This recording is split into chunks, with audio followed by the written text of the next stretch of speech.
Hello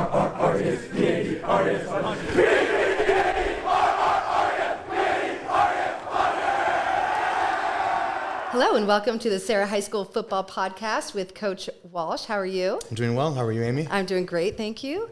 It was a really exciting game and Poly Day last weekend here at Sarah High School. We had, it was one of the most impressive Hawkas I've ever seen at halftime. And we had a lovely win against Valley Christian at 36-7.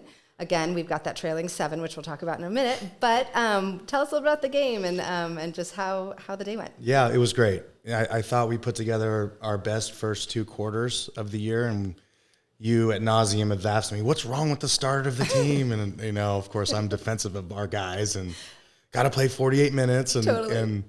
But it was nice to see us start well and start awesome. fast. And they Valley Christian deferred and took the win, so we had to go 80 yards on the first drive, which I don't think we've done all year, and we did. So that was a very good start. And I was just going to interrupt you to say we had just talked about the wind, remember, and just like the beginning of the game and whether you what side you pick. So I literally got to the stadium and with the wind hitting my face, I'm like, oh, I wonder what they're going to do today. You know, it was kind of cool that we had talked about that. Yeah, so. It makes you think of the elements and all the other things that go into football as opposed to just sitting in the stands and watching and eating a hot dog or a tri-tip. There's so much that goes into it. You know, that's what's great. I say, that's what's great about being a fan. You don't have to worry about any of that stuff. Exactly. It's terrible to be a coach. You got to think about wind and rain and stress and totally. turnovers. And that's what's great about the podcast is we get to learn about all these things that we would just assume we knew or not even thought about. So I think we should cover one topic is Jim Harbaugh.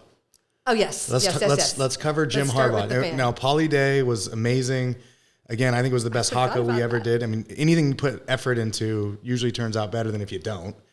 And the Hawka, as we talked about, they were doing up downs for guys who didn't show up. That's so great. They practiced for a month, and I thought it was the best Hawka that we've done here at Sarah. So that was fantastic. The JV and freshman team really got into it. And this was the first time I've ever had the varsity team out at halftime, actually watching the halftime show. That was cool. Don't know if it'll ever happen again, but I told the team that they earned it. They earned that. It was 36-0 at halftime. They did everything that we asked them to do. They were prepared. Now, I was really worried about the energy before the game, so I gave them the business right before kickoff. Very cool. Maybe that was fair or not fair, but in any event, it was 36-0 at halftime. And it was, I said, hey, what adjustments do we need to make? Not many. So go out there, support your Padre brothers and the sisterhood out there. It was just an amazing day. But Jim Harbaugh was there too. I was just going to say, so how'd that happen? I know he was on Sunday. He was at the Niners. Yes, so that was the start of it. So he was in the Bay Area on a bye week, and that was the 2012 reunion of the great Niner team, and that's what was the beginning of the whole thing. And I got a call from their DFO the night before about 10 o'clock. Thankfully, I was still awake. And he said, hey, Coach Harbaugh's coming to town. I looked online and saw that this was the best game in town. And so great. You know, Valley Christian has some highly touted kids, and obviously we have a lot of kids being recruited. And, you know, Coach Harbaugh, if you'll have him, will come by and come watch the game. I said, oh, we'll have the gate open, parking spot. I saw them, Mr. Harbaugh. Yeah, everyone saw the parking spot that said Mr. Harbaugh, and that kind of gave it away to everyone that he was going to be in attendance. But ever since he's been the head coach at University of San Diego, which was far before he was the head coach at Michigan and the head coach for the Niners and Stanford, he would recruit here just himself. You're kidding. No, and so that's where I got to know him on a deeper, more personal level. And obviously he went to Stanford, and we had Will Powers that went over there and played for him. And so we've stayed in contact through the years. And we're not best buddies or anything, but it was nice to have that familiarity with Coach Harbaugh. And obviously he grew up around here. This is his hometown, coach for the Niners. Mm-hmm. And that's basically how it happened. We were selected by the Michigan administration and the football staff. And he just was one of those guys. I was like, hey, I got some time on Saturday. Well, send me to a high school game. Where do I go? Of course, he came to Sarah. So that's how the whole thing went down. I think that was pretty cool. That is very cool. And I actually had a privilege of meeting him years ago when he was a Niners coach at Draeger's, of all places, in San Mateo. So I have a picture with him. But nice. I loved it because I thought he was so nice then. And everybody that met him on Saturday said the exact same thing, that he's just such a great guy. Totally. Took pictures with everybody. Like, he was wearing a shirt that said Jim, so he was definitely recognizable, in his Michigan gear and stuff. But so cool. And again, just a testament to the connections that you have at Sarah in terms of, and your connections with the collegiate coaches, and obviously the best program in the Bay Area right Oh, now. thank So you. You could be biased, but who a knows? little bit, Okay. but hey, you guys are performing at that too. So it's data driven. So wonderful. So let's just talk a little bit about the game itself, some of the game scores, and also just kind of calling out some of the amazing plays. I do think one of my favorites was Cardilli with his interception. That was really cool. Yes. He was so happy. So yeah, that's great to see. And in the second half, all of our bottom of the fire guys got an opportunity to play, and so cool. we picked up some first downs. Not enough. The defense on their part pitched a shutout in the second half. We obviously didn't have a shutout because we had a turnover that led to a touchdown that went the other way. And I talked last week about if you're going to be on this football team, you're going to be measured the same in the bottom of the fire, the top of the fire. And again, we had 2 goals that we did not achieve this week on offense because of the second half. Mm-hmm. The defense still attained their goals. Their bottom of the fire defensive guys went in there, got a pick like Cardilli. It was amazing. Really cool. The reaction of the sideline on a moment like that is a testament of what we are. That's what I mean. I mean, it was just so, and he was like the sun was shining on him. It was so great. It was so great. It was so great. And he's a hardworking. He's one of our high achievers in the classroom, which I'll talk about here in a sec. Mm-hmm. Came down, he read the play perfectly, got his feet in bounds like a college or NFL. It was an NFL pick. Both feet were in bounds. Very cool. And although you don't need 2 feet in the NFL, but anyway, so he did a great job, and it was great to see. Special teams were 4 for 4 again. Wow. It's back to back 4 for 4. We were 3 for 4 on defense with a defensive shutout, which is great. They had 3 yards of offense at halftime. So I would say the defensive performance was exceptional. It has been, and it continues to be, yes. What's cool, though, is our goals are so high. We didn't get our takeaway goal. We had 1 takeaway, Adrian's pick. But we didn't have any other takeaways. We didn't have, and I think we could have had a few more opportunities at it, and we didn't get them. So we didn't get 4 for 4. And I think that's good. So within a total dominant defensive performance by all standards, there's still room to grow. I love that. Yeah, I do too. And special teams can't get, now we got to worry about special teams. Ego's their enemy. We've been 8 for 8 the last 2 weeks. So there's always something to work on. But I think the defense is just absolutely spectacular. Jabari was great. Danny was great. Joe Bay was great. Timo's doing a great job in the middle. Sione Johnny Latu has been just absolutely magnificent, number 40. Yep. And he's basically filled for Sam Goligoski, really magnificently. Really, really. To have a guy like that backing up, quote unquote, Sam is just what a luxury to have. And to his performance and his performances defensively, picking up the rope or grabbing the flag, when another Padre goes down, Sam's been nursing a hamstring. Very, very hopeful he'll be back Friday night, he's, by all accounts, was on the pace to be a Bay Area defensive MVP, just by what he did against Folsom, De La Salle, and partially against the other games he played. But he's just absolutely fantastic, and God works in mysterious ways, and he got an injury, and we've been very patient with it. Hamstrings, you have to be. So I'm looking to see Sam back Friday night, let's hope he's there and ready. He's practiced all week. That's really good to see. Joseph Latu, number 4, got hurt against Central Catholic. He should be back Friday night. He's practiced all week. We'll see how they feel. It's exciting, and that just adds more depth to the team. And the impact of one person coming back spills over to offensive depth. And both of these guys were on defense, so offensive depth could really benefit from this, which could elevate the offensive side, which was 2 for 4 again. Right. And we, sadly, those 2 goals we lost because our 2s went in the game, and we had a turnover, led to the only points of the game, a scoop and score. We're just not. We got to do a better job of coaches. We got to do a better job of getting reps during practice, and it's on me because the last 2 weeks we've lost 4 goals. Right. With our second team offense against the last 2 teams we played, and that's disappointing. I'm be honest with you. We right now as a team we're at 69% as a team. The measuring stick of the greatest teams we've ever had is 74%. So that 3 for 4 goal is what we're after. Right. And we were 4 for 4, 3 for 4. That's 7 of 8, and then we were 9 of 12. But to catch, you just got to keep going. And you look at and so we're still room to work on. There's still room to work, Amy, and the guys know that, and they know that we have a Monday meeting every Monday to review these things. This is not something we just talk on podcasts. Sure. It's real stuff. Not that the podcasts don't matter, sorry, but this is real stuff, and we talk about it, and we believe in it, and we work for it, and we talk about it, and the guys were disappointed. You know, they're wonderful kids. I love them. They were disappointed, and but we got to get better. Well, and I mean, I think I agree. I think you should applaud yourself and your coaching staff though on giving these, you know, these bottom of the fire guys the same opportunity in a game time situation, because I mean, honestly, that's some of it too. Some people are just very nervous when they get out there, right? True. I mean, Yeah. and you could dominate and continue to dominate the second half like you did the first, but you're giving other team members opportunities. Yeah. And so, yeah, I mean, it's a bummer that there's 7 points Right. on both of those. It could have been a shutout. That might have looked a little bit better, but the bottom line is you're being, extremely fair to boys that work just as hard as, the starters. So, I hear you. And again, that's probably a mom talking, not a coach, but fair enough. But I am a mom mom, of a player, and I think it's important, especially for these boys too, to have some game time experience when you can afford it, right? Sure. And there's misery on the other side of that. Like, I've played against coaches who've run it up on us, and I don't believe in that because I know how it feels. Yeah, I hated being in that situation, and I never complained about it. I never complain about if someone wants to run the score up on us, that's their pain, not our pain. Right. Our pain is the fact that we just lost by 50. It's totally different side. So it's kind of like I use the perspective of, all right, you're that guy, whatever.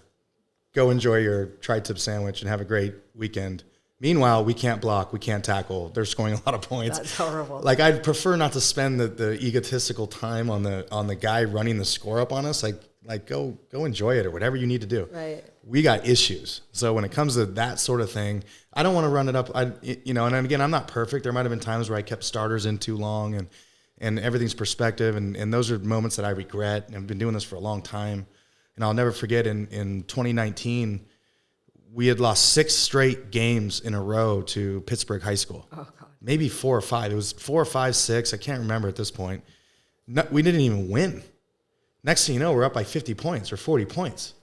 And we didn't have a plan for the twos going in. We didn't even have a plan, didn't practice it. Wow. Didn't have the defense, didn't have the bodies to do it. And, You just thought you weren't going to win again. well, yeah, I mean, there was no data to say that, we're going to run the clock on Pittsburgh High School. It's just, it was never happened. It was like first game of the year. Like, there was not a lot of data to say that that was going to happen.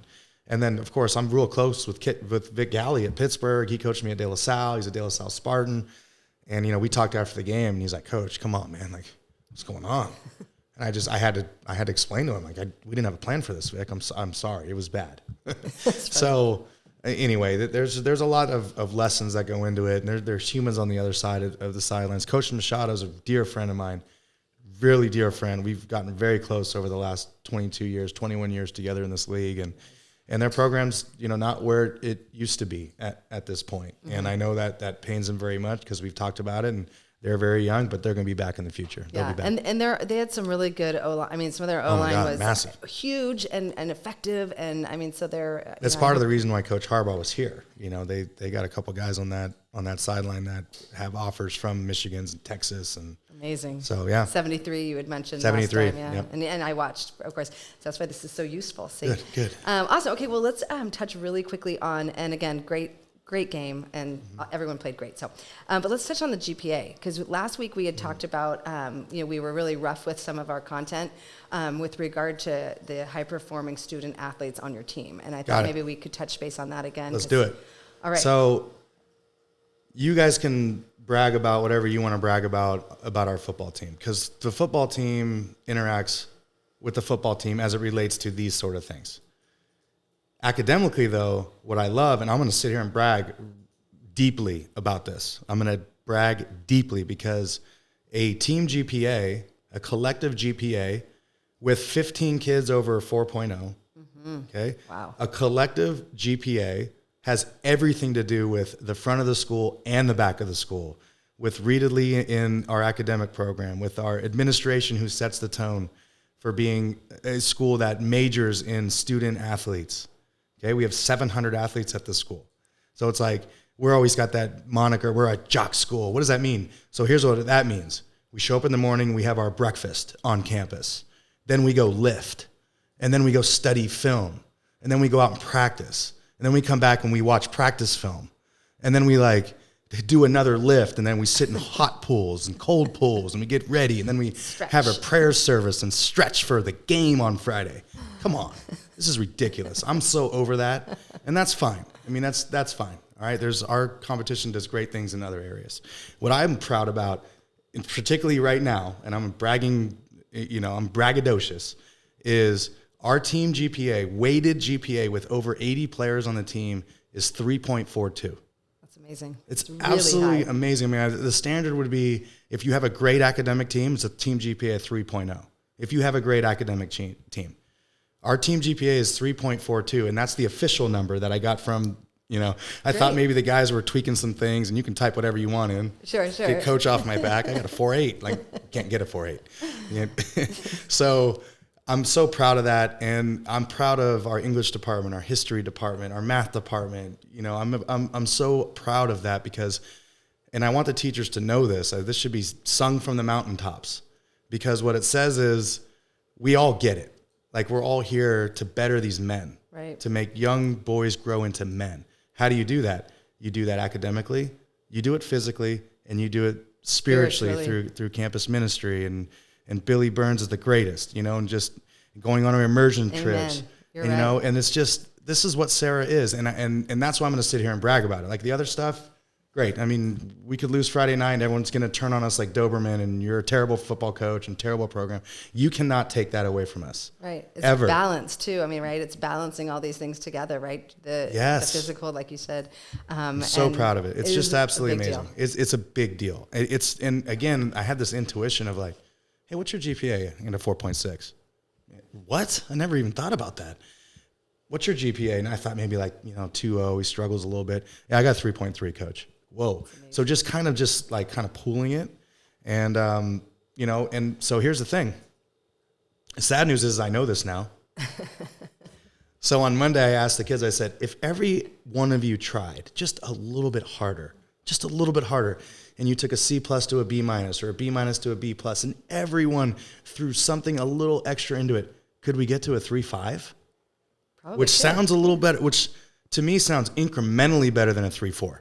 Just for some reason, there's just that 3.5. We have a team GPA of a 3.5, cumulative GPA, with semesters and finals coming up. And, we're going to make the playoffs no matter what. So we got playoffs, and there's also sorts of excuses to throw in the towel on your academics, which people think we do around here, which we never do. Never. We're not doing that.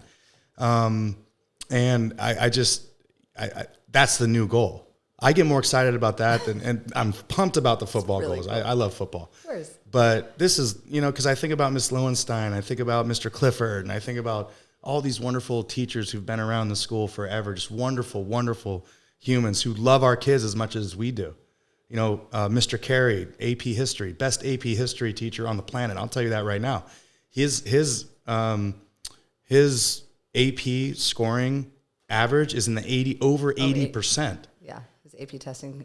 Yeah, AP testing, pass 4 or 5. I think it's 4 or 5. High pass rate, for him. Over 80%, because he builds family in there. AP History might as well be our AP football. And football at the varsity level is AP football.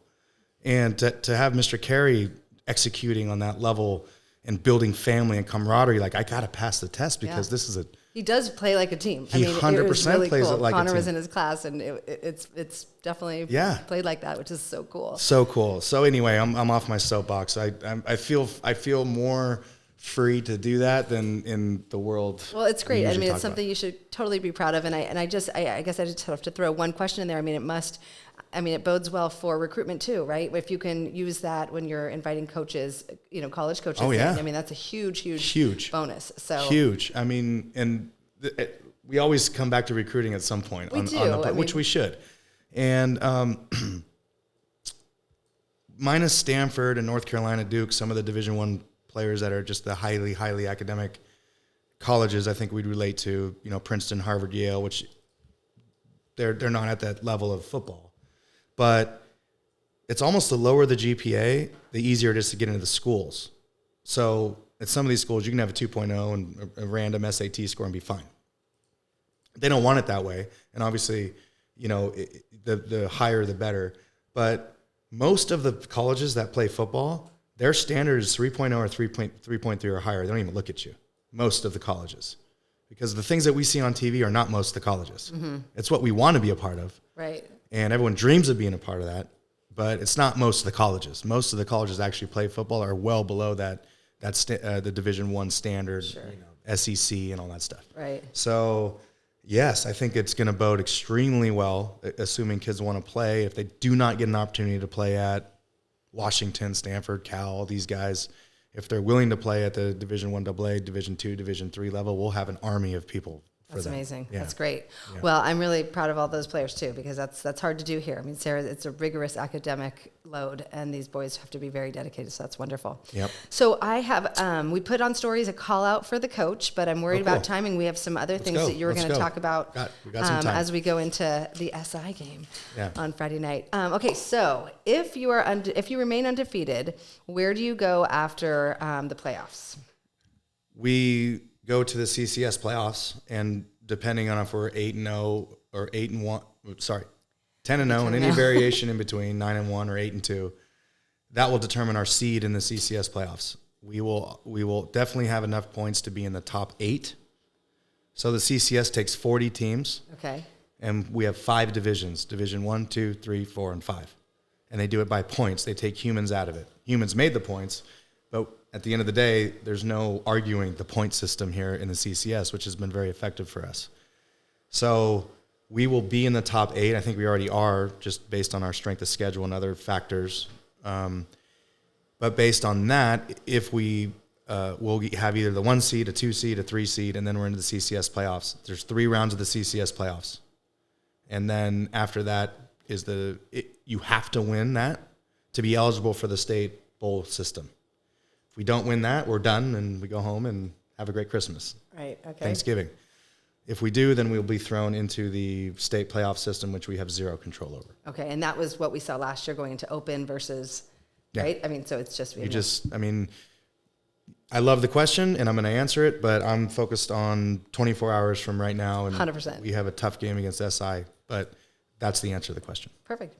Okay, and if you had to describe this team in one word, what would it be? This year's varsity team. Intelligent. As just illustrated with the 3.42. Intelligent. Great. And great answer. Thank you for that, because I wasn't even thinking about academics at that point. But now I am. It's a very intelligent group of kids. That's the first word that popped in my head. Wonderful. How are injuries going this year? I think we just touched on 2. Yeah, we have some season longs. I hate season longs. With Silver. Yeah, we have a couple season longs. Schumacher. Yep, Lucas Early, Silver, Danny Leader. I think those are our only 3 season longs right now. That's right. I just talked with Amy about her son. Yeah. Yeah. So season longs are devastating. Obviously, we've also had Latu's been out and Sam's been out. We've been doing all this with arguably 2 of our better defensive players on an already great defense. So getting those guys back is going to be massive. So I feel like we're getting healthier. You want 0 season longs, but we've had 0 concussions. I think maybe 1 early in the season, which is really good. We obviously buy the best helmets, and we never hit anymore in practice. Right. We're like we hardly hit. It's really this week we went 2 helmeted practices only and 1 helmet and shoulder pad practice. I mean, we're winding down. So anyway. That's great. Well, the next question has to do with helmets. Why the 2 helmets? Oh, that's a great question. It's like great prelude. Interesting. Right there. Yes, and for the record, I do not know these questions. I know. Before. Yeah, these are definitely. I like being surprised. Why 2 helmets? Well, I think it looks cool. I think it looks satisfied. Cool. I think the kids think it looks cool. When I watch college games or NFL games, and there's an orange helmet on the Bengals and a black one, then a white one. I think it's really cool, and I think high-level programs should aspire to making sure the kids on the field look cool and feel cool without being dig me. The kids love that word. I say dig me is like, pop the collar, look at me. Yeah. Like, how many adornments do I have? It's create a player. There's the thing in the Madden football where you can create a player. That's funny. It's like, oh, they got the shield, they got this on, this wristband, this one's around my calves. Like, The kids know I hate that. That's dig me stuff. That doesn't help anything. We talked a lot about that on the road to state last year. That Yeah. was like, don't you come wearing this. I know. There's a Yeah, lot of here we that. go. Like next thing we know, we look like some tribal deal. Like we just look like Sarah, please. Exactly. But And a the jackets nice, play into it too, that we talked about last week. a nice clean uniform. I think we're doing really good. I think we look good and kids feel good when they put on their uniforms. We spent a lot of money on these jerseys. Under Armour's supporting us, fully custom made.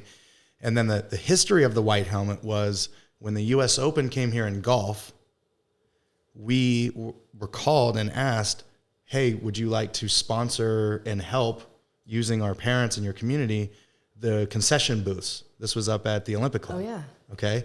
So when the U.S. Open was at the Olympic Club, they need help from the community. And they said, you can fundraise for your football program. I said, well, how much money can you make? And they're like, 60,000. Wow. I go, whoa. We'll do it. That's pretty cool. I've always wanted to look cool. We got blue helmets, which look cool, but what if we had a white helmet? So the goal of that group, they were working for white helmets. That is really cool. So we got those white helmets now probably 12, 15 years ago. Someone can probably look up when the U.S. Open was at the Olympic Club. But and then it's just been a tradition ever since. So that the captains get to choose what combination they want.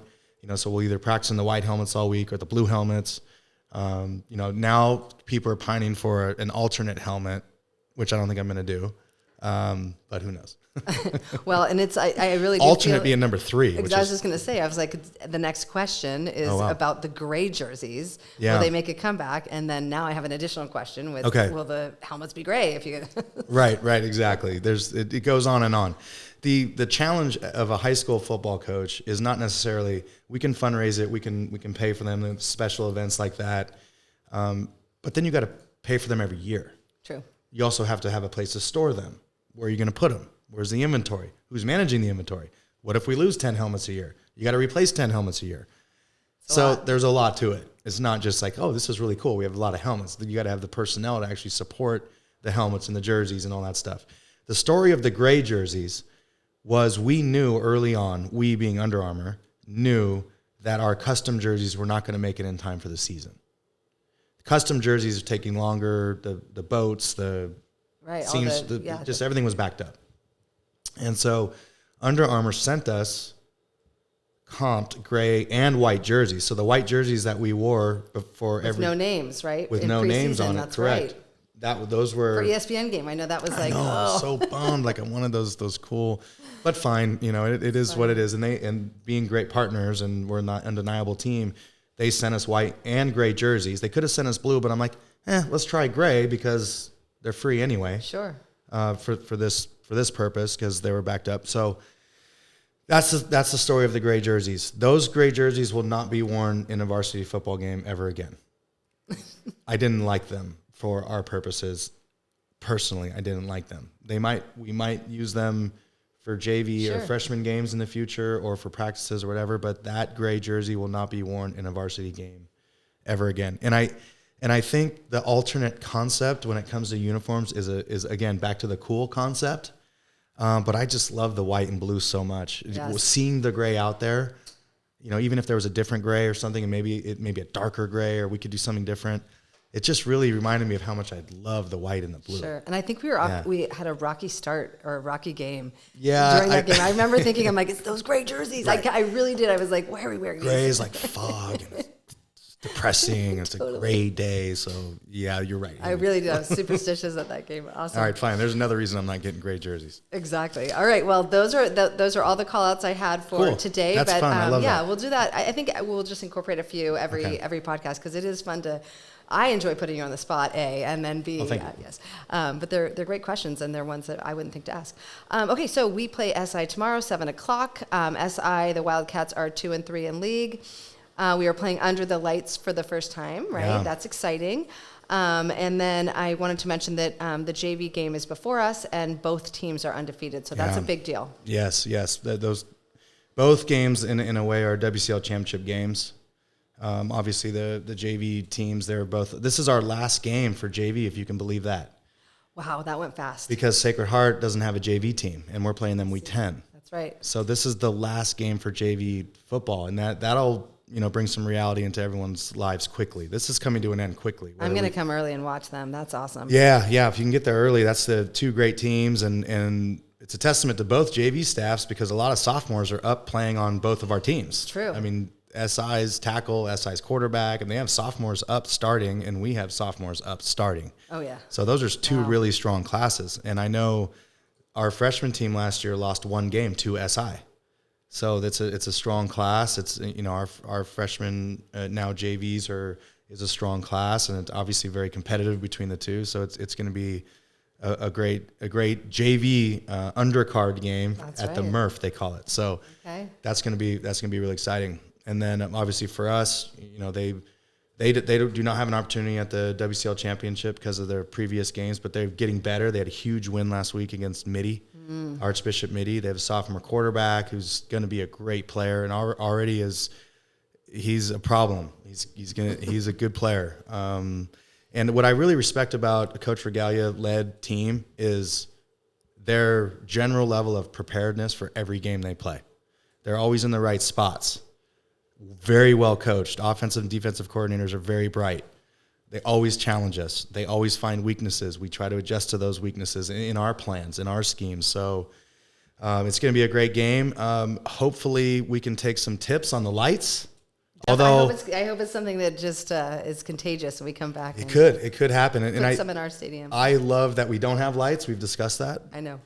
But I don't love it for if someone said, hey, we're going to put in lights this year, I would say yes 100 out of 100 times for what we're about to see there or what you see on Friday nights everywhere else. I mean, high school football is a Friday night endeavor. We don't have lights, so we claim it as our own.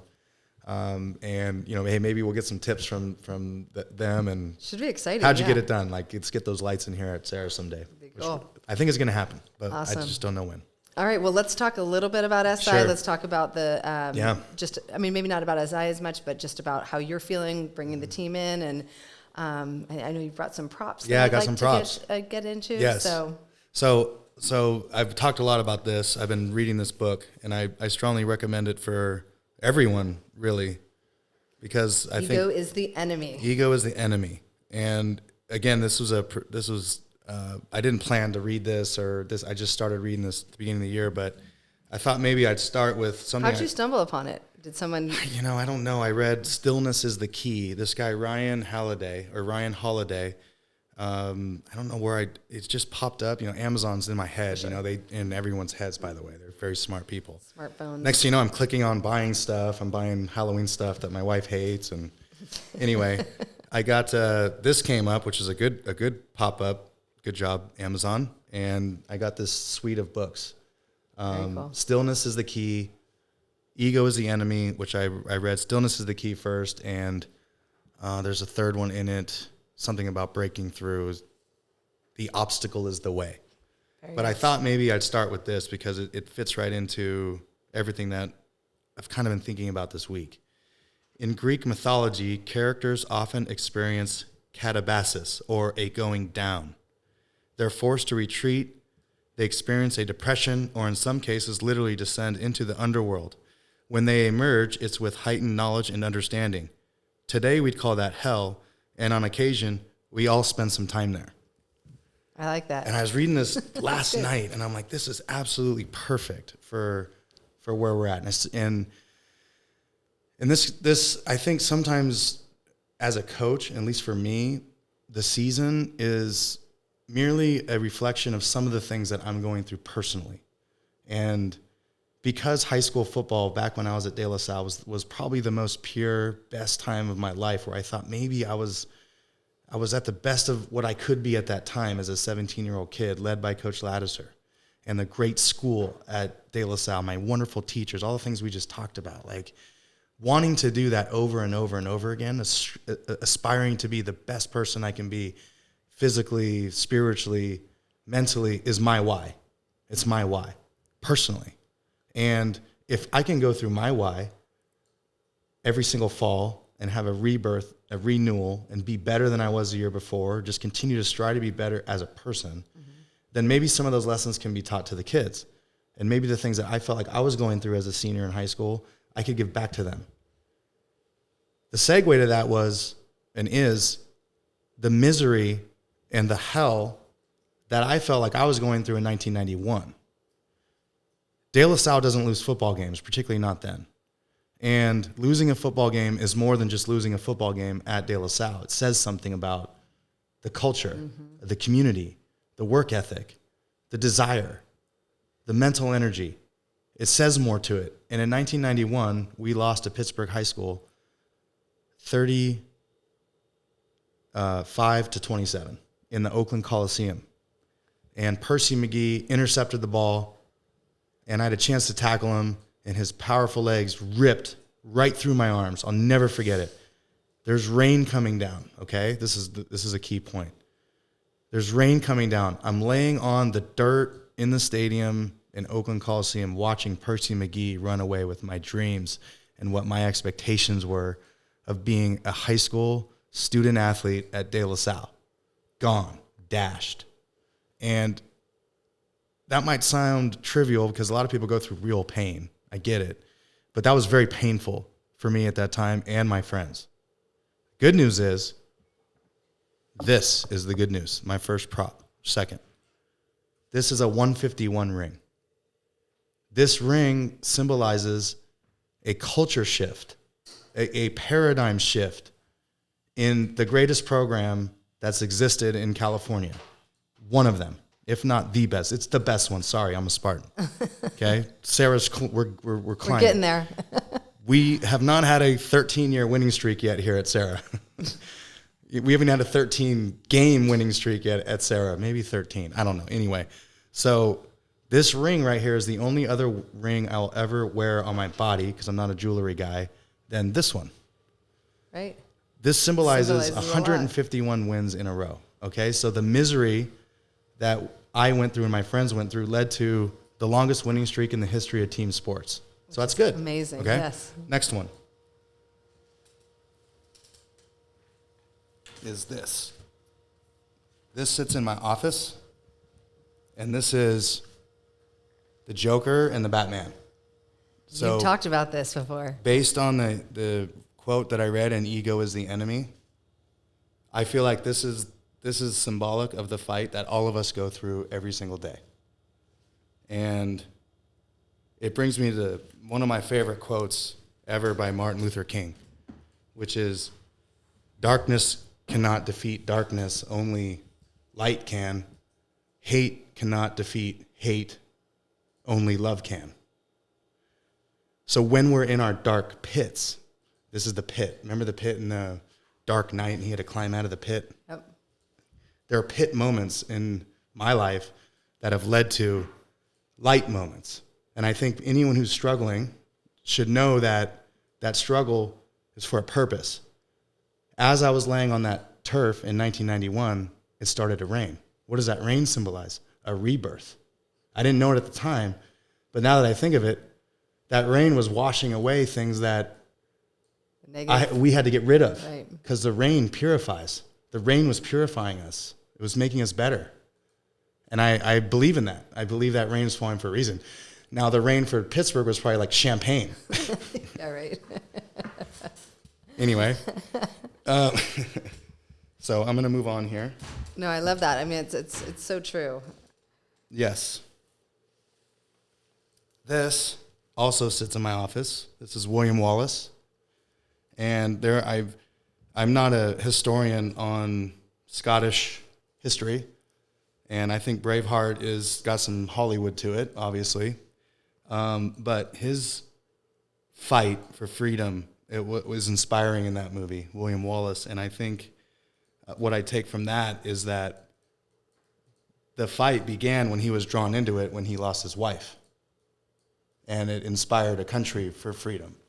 Okay, so I think whatever pain and darkness all of us feel, there is light on the other side. So how does this relate to football? All right, last one. Okay. So this is, yeah, what a day. This was a great day. This was a very inspiring day. And one of our core values is humility. And, on this day at SI, I snapped a photo of it. I don't have a photo of this. If anyone actually has this vantage point, it was perfectly by Alf, Get Sports Focus. You know, you got the players hugging each other. It's just a sea of red over there. This is when I infamously took a point off the board. It was 14-14. They roughed Damon. And I'm like, you know what? Let's go for it. What the hell? Got nothing to lose but the game. And we went for it and didn't get it. And it was the best thing that ever happened to us. It was humility in its finest, because we were 9-0 at that point. SI had one loss in league. Wow. I don't think they've beaten us in like 14 years. 14, 13 years. What was this, 2018? 19. 19, okay. Yeah. And we had clinched the WCL championship the week before when we beat Valley Christian 10-0. We lost Dalen McLemore. He broke his collarbone. Oh, that's right. And it's just, you know, some misery there. And then this game right here, it was 14-0 at halftime. We fought back. And I said, look, we have 1.5 yards to go to get out of here. And we didn't get it because of my ego. It's literally my ego and number 50. I think his name's Bo Gardner, I think. And he was on the defensive right side, and Coach Bell's like, hey, I don't think we should run this play. And I'm like, we got it. And we didn't got it. And it was the best thing that ever happened to that team, because, as we know, that team ended up going to the state championship and losing by 8. Sure did. And it exposed a lot of the things that we needed to talk about. There were things like just a lot of egotistical things. There was a lot of hate. There was a lot of things that we could relate back to the Martin Luther King game or quote. And hate never wins. Anger never wins. I mean, it might feel right at the time, but it's never ultimately going to win. Love is going to win. And that's kind of been our focus this week. And just, you know, I printed this a long time ago, but it's obviously SI week, and right. There's similar circumstances, at least on our sideline, with things that we're approaching that this team has earned its way into. We're 8-0, and this is real. I'm not going to avoid the obvious. Right. And I think the strong use the weakest moments in their life to get better. And a lot of the ego sometimes doesn't allow us and allow some people to experience those times. And they blame others, they point fingers, and they deflect those weak moments. Or they ignore. Or ignore, even worse. And I think that's a failing egotistical business model, where for some reason in my life, and I hate that it happens, and it's the worst. Even 2020 is a perfect example of this, where I basically felt like I lost everything, and because we did, and we had no business, we had no sports, we had nothing, and I got tinnitus, and I was down in the pit, and this wasn't like we lost a football game low moment. I remember. This is the dark, scary moment for me in my life. And through that pit, I learned some wisdom. And by being out in nature, God sent me a plan. And I mean this. And it was like, we need to go open up the state. This is, I'm not having any of this. This is crap. People are dying. We're done. And that kind of happened through the help of amazing human beings, hundreds of thousands of them who support kids. So there's another dark moment, you know, and there's just, I don't know, this podcast and this opportunity gave me the opportunity to look back on those kind of dark moments. And that quote I was reading last night, I think everyone should read at least 5 pages a night. Just read something. Absolutely. No, but I think think it's so relevant. It's so relevant to right now, you know, for your boys too, because we're throwing it around. They're 8-0. That's a big responsibility. There's a lot of people that really want you to lose. It's a weird feeling when you're walking around life and people want you to lose at anything, right? Yes. You need fans. You need support. You need people. You need a team, right? So I think it's a really relevant subject, especially with these next few weeks are the hardest. I mean, you've got the kids are tired, the boys, the young men are tired, right? Yep. They've been doing this a long time. They've got, you've got Thanksgiving break, you've got synchronous learning. There's finals, there's a lot ahead of them. So it's a good time to remember, that from darkness comes light, and perseverance and grit are key motivators, as we see in what you've just talked about, and kind of. But I will say, just because the SI picture is there, that was the start of the beginning of the end for you, with 2020 to follow. So I'm glad you're out of it. Oh, right? yeah. I mean, that picture with you just looking on, that's an amazing it's snapshot. It's great. And I think humor helps through a lot of these dark moments. And what I was thinking in my brain at that point when I saw I could hear. the jubilation over there, I was, wow, God, I can really deliver a good party, can I? No, just kidding. That's not what I was thinking. What I was thinking was, well, that didn't work. That was it. There is a lot of silence in that picture. That's awesome. Well, wonderful. Yeah. Well, I really appreciate your insight and your knowledge. And I mean, you just have such motivating, content to provide us all with, and we really appreciate it. So tomorrow night's going to be a great game, 7 o'clock. They are hungry for us, and I'm just excited to see the JV play first, I think at 4, and then us at 7 under the lights at SI. So thank you for your time. You're welcome. I have to say your talent and focus, as I thank you. used to say. Thank you. And go Padres. Go Padres.